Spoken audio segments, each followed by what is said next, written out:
আমরা যারা আজ ভোগ করছি, আগামী প্রজন্ম যদি এই স্বাধীনতার মানে ঠিকঠাক না বোঝেন, তাহলে হয়তো অনেকটাই অসম্পূর্ণ থেকে যাবে।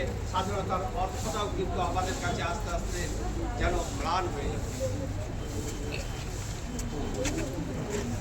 শোষিত হতে থাকে। তখন তাদের হাত থেকে মুক্তি পাওয়ার জন্য ভারতের বিপ্লবীরা তারা ইংরেজদের বিরুদ্ধে গর্জে উঠেছে।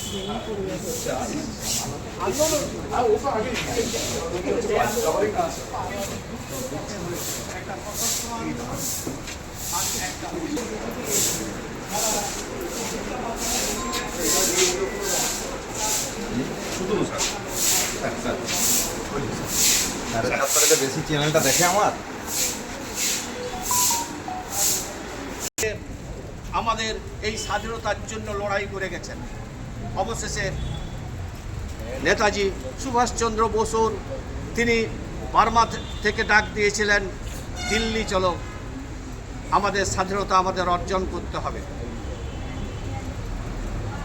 এরপরে ব্রিটিশরা দেখলো যে ভারতবাসীদের আর দাবিয়ে রাখা যাবে না, ভারতবাসীদের আর শোষণ করা যাবে না।